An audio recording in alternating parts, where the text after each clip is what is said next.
Morning. Good morning. We are here in St. Ives. At the Waits Wharf. Yes. Waits Wharf? Hmm? Waits? The Waits. The Waits. The Waits. I don't think it's actually, it wasn't a wharf. No, it was. No. It was an inland port. I was reading the sign though. So was I. This wasn't a wharf. It was an inland port. Not when it was called the Waits. It might have been an inland port. Anyway, it was just a muddy bank. Then there was a great big flood. They put in the stone here because of the great big flood. And in fact, you can go back right over there, and there's a plaque, silver one, on the corner there, that says the exact height at which the Great Flood of 1947 came to. Which, interestingly, there's these little doors that can close off and block in the flood, and they've got about 3 inches of headway. So it's like they're like, we're planning for 47 again. Yeah, what about 52? 21, 52. That's the one that's coming, and you don't have it in your mind. Yeah, and the gates are only about this big. Yeah. Like, they're not huge. So they will help. But... Well, they'll help, but they'll help for 2 brick heights. Yeah. Yeah. So good luck on that, St. Ives. There's also the beautiful St. Ives Bridge, which is out of view right now, but it's got really a chapel in the middle. It does. It's really quite interesting to look at. Across from us is Holt Island, which we didn't actually walk to. It's a little nature reserve, and apparently it's got quite a few dragonflies in the height of summer, which it is sort of the height of summer now. So wouldn't know it today, though. No, although it is a bit muggy. It's been a lovely place to visit. St. Ives is a really gorgeous little town, and it's not too much of a walk. There's a Waitrose that's only about 10-minute walk away. It's about a 25-minute walk to a larger shopping complex where there's an Aldi and a Morrison's, but there's laundry very conveniently just right at the beginning of the street across from the museum. So, other than the utter and total lack of an L standpoint, this is a really nice spot. Really nice. And today we are going all the way back to Denver. Big day, big cruise. So funny, like, to get from Denver to here took about 2 months. And we're going to go back in a day. Yeah. It's 26 miles, I think. I don't know. Is the total distance? I'm just rough guessing it, but it's quite a long ways to go, and it all involves going down a tidal river that has to be a bit low as we leave in order to make it under some bridges, and then we essentially have to get down there and meet the tide part way, so that we don't whack into the lowest bridge, but have sufficient water that we don't whack into the ground on the bottom. Needless to say, there is some anxiety from some members of the crew. Not a lot, but... Yeah. Well, our guidebook does say, specifically, it says, I wouldn't say don't go down the Denver. Or, sorry, what was it? I wouldn't say don't go down the new Bedford River, but it's not for the faint of heart. Okay. Well, luckily, we're not faint of heart. Well, I am, but we've done... after doing the Wash and the Yorkshire Ooze and the River Trent and the OL and the Ribble Link. Compared to all of that, this is quite minor. Yeah. What's a no risk of death? It's interesting because there's basically one turn. Yeah, and then it's just a straight line, so it's probably going to be really boring. Yeah. And then with a slight bend maybe at some point. Yeah, there's a couple of very small bends, but yeah, famously the new Bedford, well, it was the old Bedford that was used to prove that the world is flat, but the new Bedford runs parallel to the old Bedford, so you're looking at something that's very straight for a long period of time, so it's not going to be the most exciting trip. So from here we've got about an hour and a half to get to Erith, 2 locks, the St. Ives lock, and then the lock where we had the cow. That's Brownsill Staunch. Right. And that puts us on to the tidal section. Yeah. So then we'll get to just outside Erith and we'll just hang around there until about 2:30 and then we'll push off. Yep. That's the plan. Yep. Not sure where we're going to hang around. Well, there's a couple of options. There's a lock landing for Hermitage Lock, so we could just wait on that because that's literally just opposite the thing. But then we might get in the way. I can't remember how big it was. I think there's room for a couple of boats. There was. So that's an option. Or there's a marina just before, and then I think there's some Goba moorings that were full just before the marina. Might be Goba moorings. I remember the marina, but both of those are above Brownhill Staunch. Or no, sorry. The marina's not, but the Goba moorings are. No, I think there are some more. I can't remember. No. But our last resort is the lock landing at Hermitage Lock if we can't stop somewhere just before then.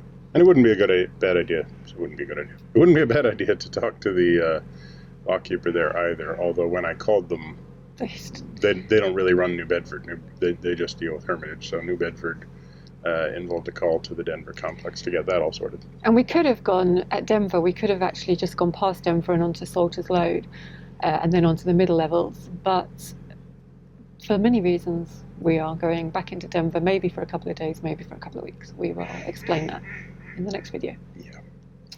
So, that's where we're at. And we're able to just push off right now because this is at arm height, so Joe can stay at the front, toss off the front rope, I can toss off the back rope, and we can go. All right, then. Or do you want to walk all the way to Denver? I really would like to, actually, but I'm not going today. If we were stopping at Denver, I mean at Erith, I probably would, but... Yeah. Well, we can stop there temporarily. No, it's not worth it. Like if and then I'll get down there in 4 hours and wait another 6 for you to show up. If there's any issues like there was on the last vlog where I couldn't get to the lock, then I don't want to hold us up. Yeah. Today. Okay. Well, that's good. You can also swim. Okay, right. Yeah. Right. So, we go. Yeah. Now, that way.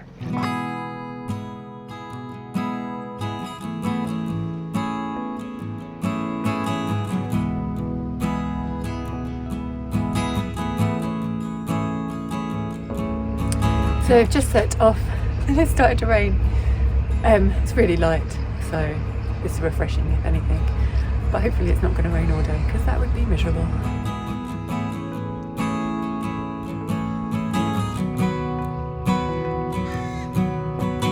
I'm not complaining. But this is what I deal with when I sit at the front, a dog on my lap.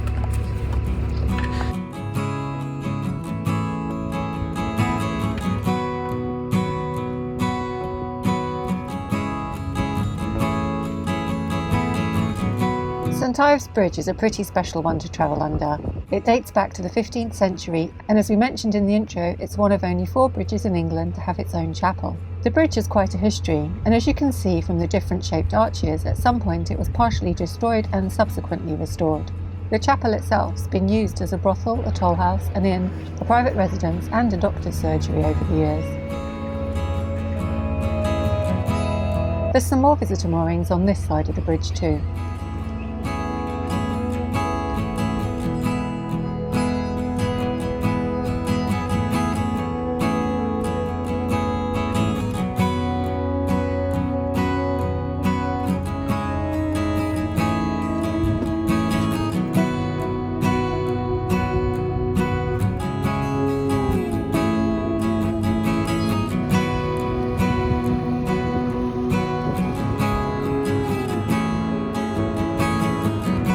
Under the bypass bridge and just before the lock is Jones's boatyard.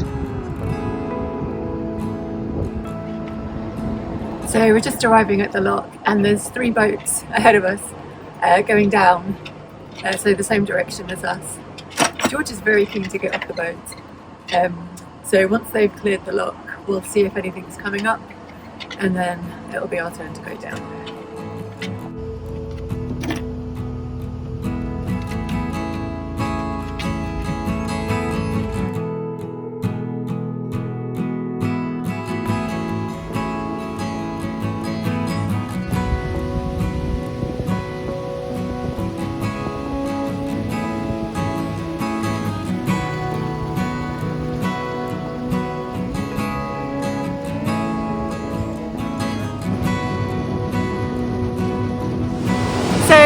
No boats are coming up. We waited a minute but there's nothing there, so Michael's dropping the guillotine and there's another narrowboat turned up to come the same way as us.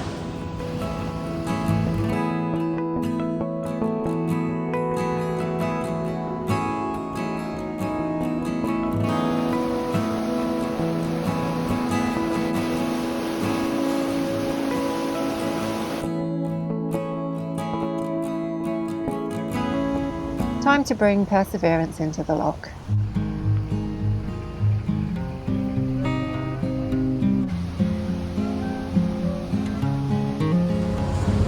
So the other boat's just raising the gate for us and then we can both come out. And there's 2 boats just arriving to go up, so they timed it really well. The only problem is I can't get George down the ladder, so we have to go to the lock landing. So we'll have to wait for the 2 boats that have arrived to clear the lock landing before Michael can pick us up. But they'll want to wait for Michael to clear the lock before they clear the lock landing. So it's going to be a bit of a boat juggling session.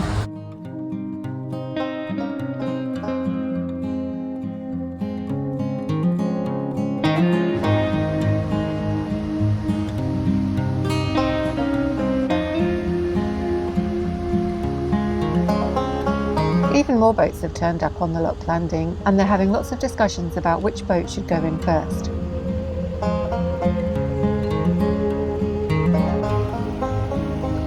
Michael hovers about on the far side of the river while they decide, and when there's enough room to get the stern ashore, he picks us up.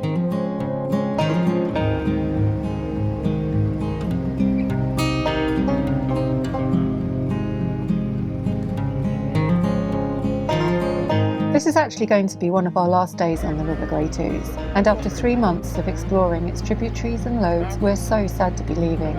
We've had the most wonderful summer here. We're so grateful to be doing this, and so glad that we get to enjoy this last trip in the sunshine.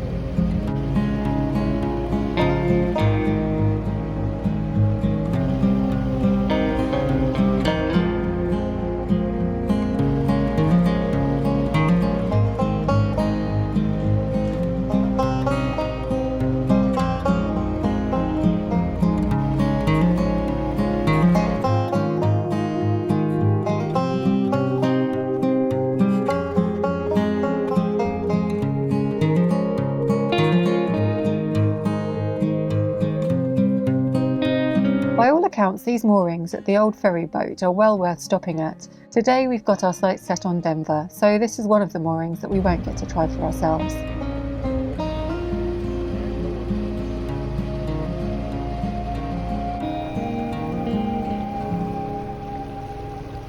We're now approaching Browns Hill Lock, which is the lock that will take us down onto the tidal section of the navigation. Normally, you'd stay on tidal waters until Erith Junction, where you'd descend Hermitage Lock onto the Old West River. That's the way we came when we were heading south a couple of months ago. Today, though, we're going to turn off the River Great Ouse and onto the New Bedford River, and we're going to stay on the tidal waters all the way back to Denver. This lock is long and narrow, and to start with, we don't think that both narrowboats will fit. Thankfully, they do. Just.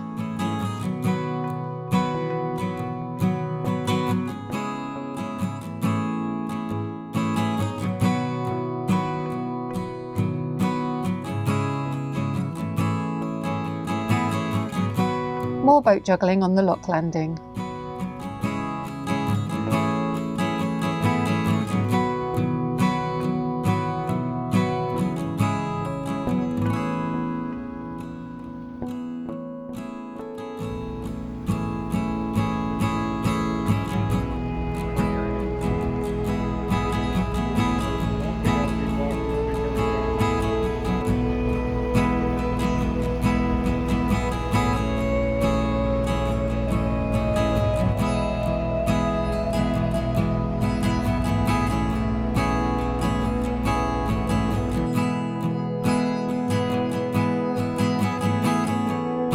We decide to stop at Westview Marina, and while we're there we meet these very cute baby moorhens just off the pontoon.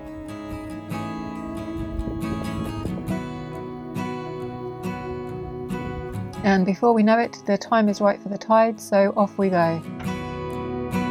There's Hermitage Lock, and this is the turning off the River Great Ouse and onto the New Bedford River. We've still got 20 miles to travel before we can catch the right tide at Denver Lock.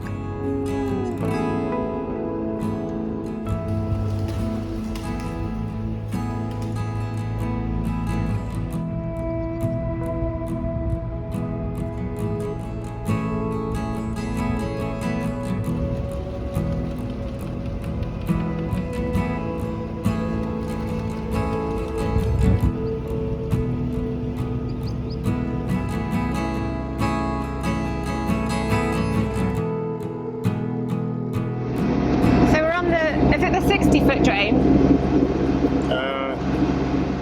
Or 100 foot? 30 foot? I don't know. We're It's on the New Bedford River. The New Bedford River. blooming straight. Yeah. Well, it is famously straight, along with the old Bedford River. It's really pretty, and there's a lot of wildlife. Yeah, well, I mean, the tide's out right now, so basically we're just at normal water flow levels, I think. And the sides are quite shallow, but there's all sorts of moorhens and herons and everything, seagulls and swans, and there's been like some big murmurations, starlings or swallows, I'm not sure which, because they're not coming very close, and some terns, and it's just clearly an area that not a lot of boats come down, so the animals are very tentative and running away from us. This ones are doing that thing where they try and race the boat, and I feel bad for them. Yeah, and then you want to overtake them, and then you know you're stressing them more. But yeah, so... Speed limit here is 15 miles an hour, okay. And there ain't no way. So we think we've got about 4 hours of this.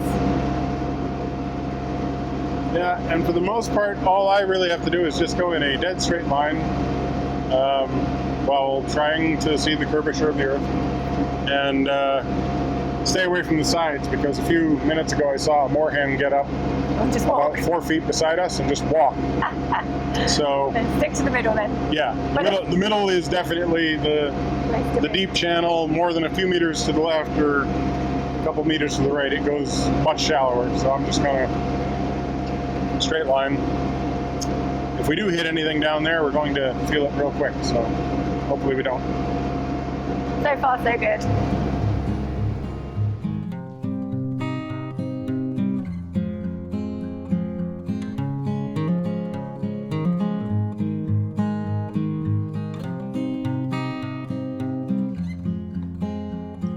Our first impressions of the new Bedford are that it is indeed as straight as it appears to be on the map. There's not much to see over the banks. This is going to be a long 20 miles. You can see here just how low the river is from the exposed mud on the banks. We're about 35 miles from the wash here, so that's a long way for the tide to travel up from open water.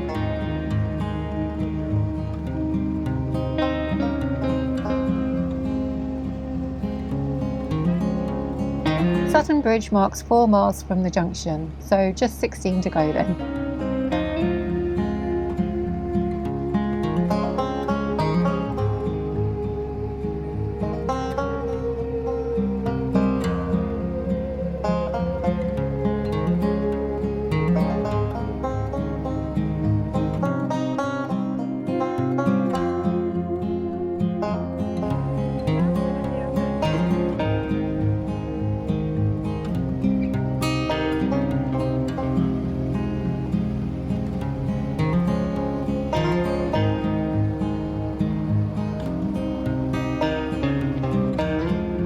Well, this is a surprise. We weren't expecting to see any other boats on the New Bedford River, and definitely not one that was moored.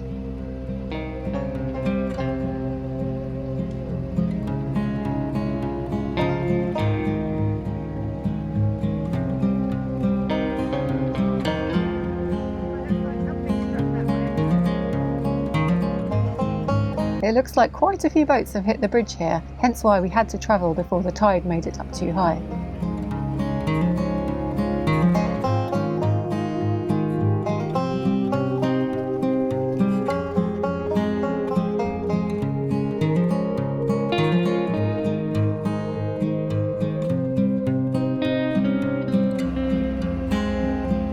So we've passed under the first 3 bridges now, and there was plenty of height for us, although it was clear some boats had hit them.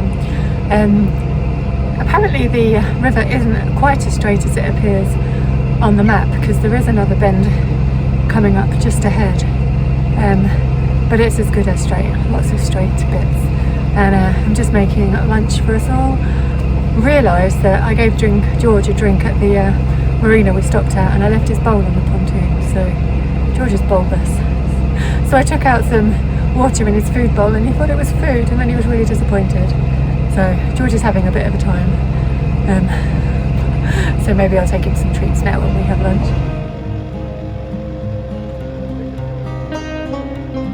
After all the excitement of the slight bend, we're back onto dead straight river again. It's utterly lovely along here and blissfully peaceful, but the views are quite samey, which is why I end up filming every cow, horse and crane that I see.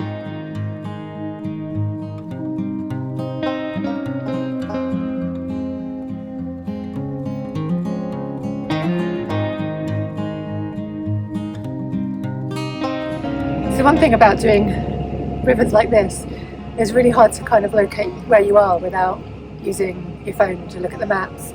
I think we're about level with Ely now, so coming up to halfway. We want to be at the railway bridge at about the 2-hour mark. I think we're a little bit behind that at the moment, but we'll see. There's an electrical line coming up, so we can use to navigate with that. And then yeah, the next landmark is the railway bridge. But so much wildlife. There's not a lot to see because the banks are quite high. But yeah, the one highlight is lots and lots and lots of wildlife. Lots of kingfishers and other birds.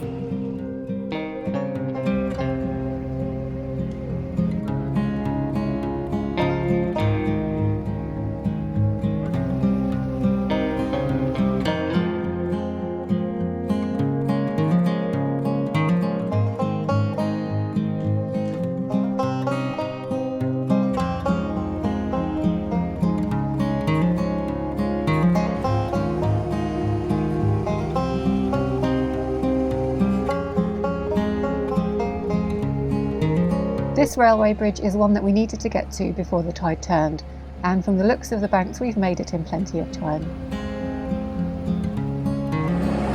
So that was quite exciting. The only landmark in about hour and a half. We've been looking at it approaching for the last hour. Just slowly getting closer. So it's 2:42, so we've been going 2 hours. No, it's not. It's 4:42. So we've been going at 2 hours and 10 minutes. So we might be a little bit behind, but not by much. Yeah. Still trying to meet the tide. But yeah, so we're about halfway now, hopefully. And that is slowly curving down over the curvature of the earth.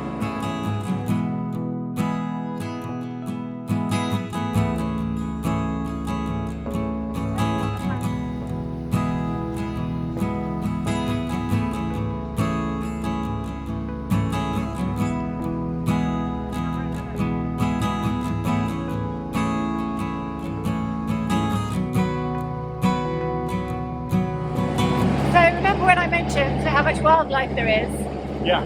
Michael's not enjoying the horseflies. No. He's getting eaten alive.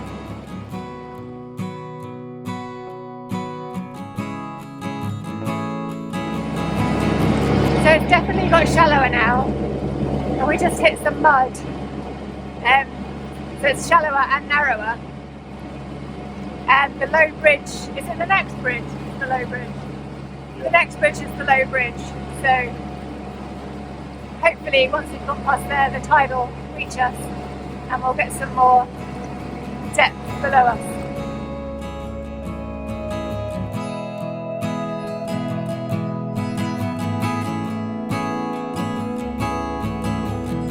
And there is the low bridge, Welney Bridge, which in reality isn't that low for us, but to be fair, at high tide it might be a bit of a squeeze judging from the wet water line.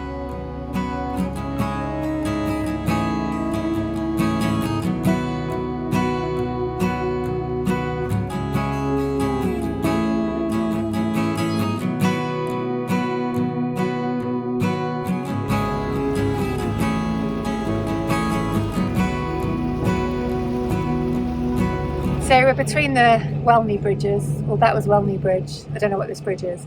But we think we've met the tide now. There's little bits of debris in the water and there is tiny little eddies, like hardly anything.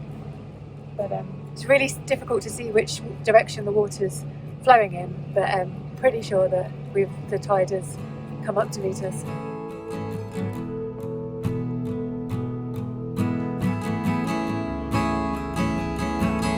The bridge ahead is actually a footbridge at the Welney Nature Reserve.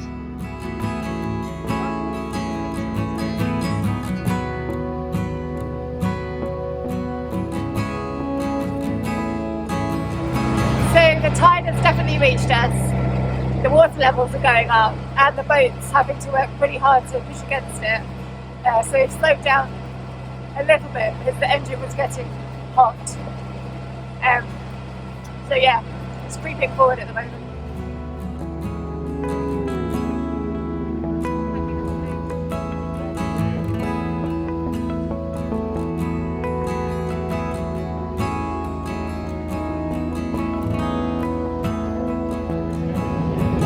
Yeah, looks like it's raining over Denver.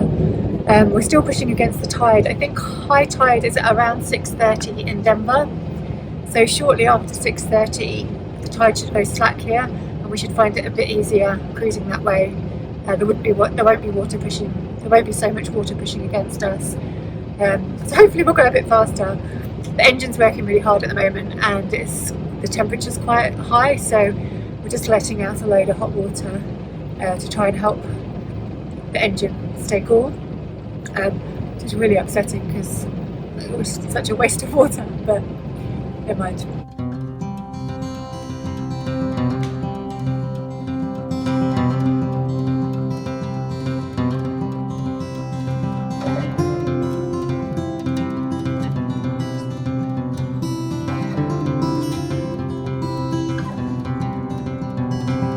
In the distance we spot another rare landmark. It's the Welney Sluice, which controls water flow from the River Delf into the New Bedford.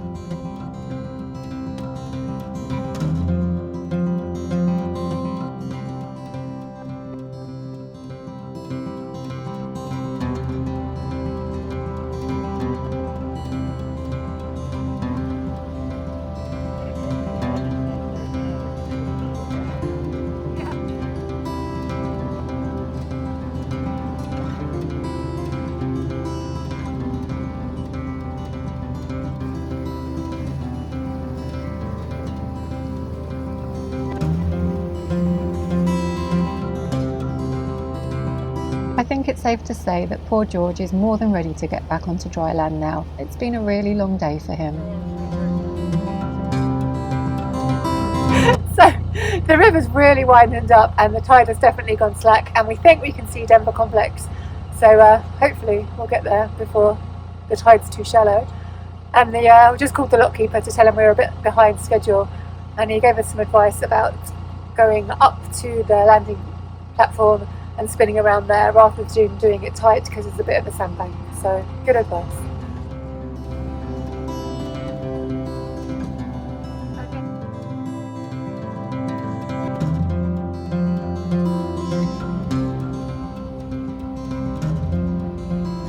At this point we're running parallel to the River Great Ouse, and at the junction we'll need to do a 180-degree turn to get into the lock, avoiding the sandbank of course. There's the lock. It's so funny to think that the last time we came through here we'd just made our trip across the wash.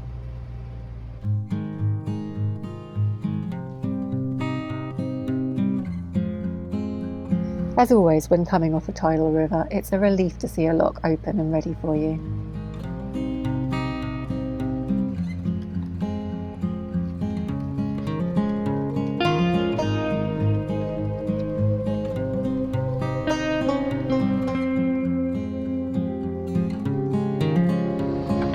Marco would like to apologise for how annoying he was in the last clip. I really would. But anyway, we're in the lock, and we called the lockkeeper who was expecting us, and he's on his way. He'd left it open for us. So. Which is beautiful. Put a rope around the chain. Go.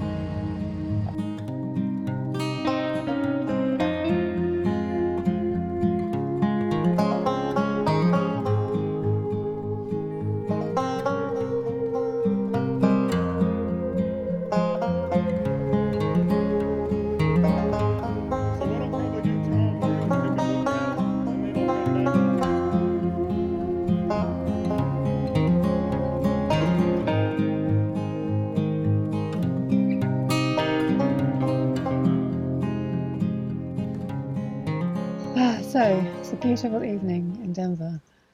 Yeah, the sun's just going down and it is, actually kind of pretty. The trees over there are nice and golden hour-y. And it's so nice to be here after that cruise, but it's so weird to be back here, considering the last time we arrived here was the day after the water crossing. Yeah, it does feel a bit strange. And it also feels strange because it's really like this is the end of the Ives for us. And the Ives I has don't want to been... leave. Yeah, it's just been amazing. Like, we've loved the whole Ives system. The... I'd say the lowest part of the whole thing for me was this. What do you mean? The trip down the New Bedford is kind of the finish of the Ives system for us. Yeah. And I would say that the New Bedford was the least worthwhile part of the whole I mean, thing. it was high on adventure, but kind of low on scenery. I mean, there's lots of wildlife. Well, yeah, there was lots of... I mean, well, there's been lots of wildlife everywhere on the Bedford, but there have been lots of... On the Ives. Oh, sorry. Yeah. There's been lots of wildlife everywhere on the Ives, and this area had more wildlife that was less attenuated to having a boat around, which meant that a lot of things were running off and scurrying off long before we actually got there. But and there was a bit too many bugs around. there was a lot of these biting flies, and they got me good. I'm covered in bites, and Joe doesn't have a single one. And that's typical with me, with blood-sucking creatures. But anyway, that's a long story. The key thing is that the majority of this trip was really just going in like 3 big straight lines. Yeah. And it was neat to see just how far away we saw the road bridge or the rail bridge. Yeah, an hour before we saw it. And the rail bridge sort of marks the halfway point, and we saw the rail bridge, and we're like, oh, we're not that far away. And then it's like an hour later, we seem to be the same distance away we were an hour ago. So distances here are really long on the New Bedford. And yeah, we kind of used that as a halfway point, and we thought we were doing just about okay on time. But of course, when we hit the tide that was coming in, we just slowed right down. Yeah. So we ended up taking about half an hour longer, I think, in the end than we were expecting to, which was fine. I mean, as a shortcut, it cut off a lot of time. It's so weird, yeah, because it basically took us over 2 months to get from here to Bedford to do everything. Mm-hmm. And then 2 weeks to get back from Bedford to here. And 1 day to go from Erith all the way down. Yeah. So really, I mean, 26 or something miles total in 4 hours. It was really worth it as a shortcut. However, I would say that if you're coming up this way and you don't really want to do the... George is upstaging us. Still got his life jacket on, bless you. Yeah, poor thing. I hope none of those straps are in the wrong location. Okay, let's just give George a second. There we go. George is feeling relieved now. Right. Don't worry, we will pick... What was I saying? I don't even know. Oh, it's 26 miles, Erith. Yeah. So basically, it was a great shortcut in terms of cutting off a lot of time. So if you had to get, for whatever reason, from the Bedford Ouse down and on to the middle levels kind of as fast as possible, then going down is a fairly simple thing. You call the Boston lock keeper. They tell you what time to leave. Not the Boston, the Denver. Sorry. You call the Denver lock keeper at Denver Complex. They tell you what time to leave Erith. You leave at that time. You try and keep up a pace that gets you down in 4 hours. Boom, you're done. Yeah. Right? It's as a shortcut, it's a very efficient, very effective shortcut that I wouldn't bother doing. Go the other way. Come back through Ely. Take a few days a week. Yeah, take a few days and putter along through the wonderful scenery of the Ouse. Part of me feels like we should go back to Cambridge and do it just for the... Oh, see, I really don't want to leave. I know. I really don't want to leave. I've never felt this way. It's been spectacular. I think part of it is because it feels so disconnected that lots of other places you think, oh, I probably would come through here again. But this feels like something you're not going to get back to very soon. Yeah, you have to make an effort to come here. Yeah. I don't want to leave. Yeah. I really don't want to leave. But we've got to see... If you said tomorrow, let's go to Cambridge, I'd be like, all right.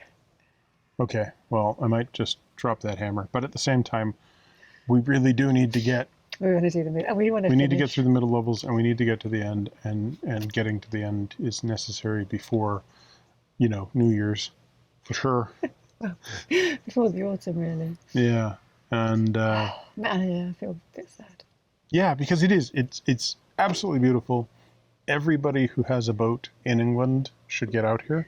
Everybody who's thinking about coming over from the States to rent a boat, It's not a canal. It doesn't work like regular canals. There's a lot of the stuff that you would want to see on canals, like lock flights and everything. You just don't have a lot of here.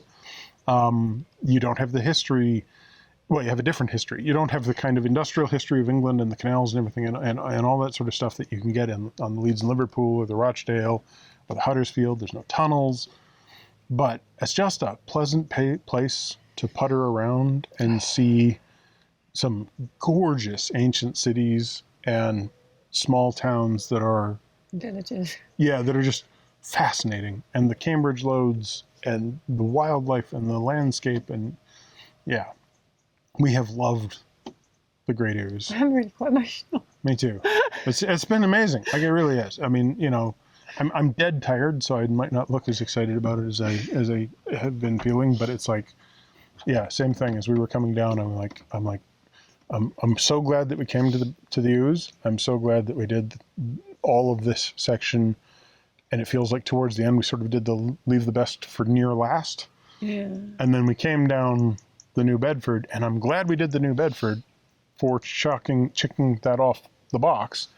But at the same Kind of wish time, we'd done it the other way. Like we'd shot down to Bedford. I would have gone up the Bedford, like up the New Bedford, then from Erith to Bedford, then from Erith to Cambridge, then from Cambridge back, and then just do all of the little tributaries and everything. That probably would be the better trip. To last, because this is I would call it sort of a denouement to an otherwise amazing trip. So yeah, we cannot recommend the Great Ouse enough. So yeah, we're shattered. It was a long day.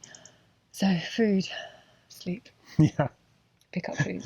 We were like, we're going to have pizza for lunch. Okay, pizza sounds good. Then it turned out the pizza was moldy. Get a good fridge if you're moving on Narrowboat as well. All right. So yeah, we got to go clean up after George and toss the ball a bit. Bolam's been on the boat all day. Yeah. Oh God, George has been... He's been with the secret hiding spot where we've been holding all of the little balls that we put onto, like with tennis balls that I've cut in half so that I can turn them into sort of a Pac-Man shape and attach them onto our mooring pins so that people don't skin their legs on the mooring pins and everything. I've got this little spot where I've hidden those, and everybody always comments and is like, "Oh, that's where you're hiding George's balls." But George just ignored them forever. He's ignored them for 2 years. 4 years. 4 years? Yeah. Has it been 4? Yeah. I'm not sure how soon I started doing it. But yeah, matter. He's been ignoring them for years, and then suddenly he's been like, a few weeks ago he just that's where they are. So he'll go, "Can I have a tennis ball?" And you'll like pull on the lead till he gets the tennis ball. Then you'll give him one, and he'll be happy for like 30 seconds. 10 minutes. And then he's like, "I want a different tennis ball." Different tennis ball. Just constant. Then there's 3 of them out there, and he keeps dropping them under my feet, or he keeps dropping them. He keeps putting them up by my foot, going like, "Kick it, Daddy, kick it." And I'm like, "I can't kick it. Your mom's telling me that I can't kick it." Oops, I accidentally knocked it. I'm getting yelled at. Because I can just see the ball. This is fun. I can just see. I might not be able to. This has been a day. I can just see the ball bouncing off the back of the boat, and then George bouncing off the back of the boat, me holding the lead bouncing off the back of the boat. Yeah, I can see that. Right, anyway. It's kind of a fun image. Stop talking. I need to go. Right, so hopefully that was not completely delirious. Come to the Bedford Ouse. The Ely Ouse. The Ely Ouse, the All the Bedford Ouses. Ouse. Yes, the Great Ouse. Come to the Great Ouse. Sorry, let's go back. So come to the Great Ouse. That's the main thing we're saying is if you get a chance, get over here, get a boat, take a look at it. It's beautiful. And we're going to be sad to leave it. And on that note, thanks for watching. Give us a thumbs up, comment down below. Subscribe if you haven't already. Subscribe to Minimalist Maximum Velocity if you want to get a time-lapse video of the whole thing. And click that bell if you want to get notifications.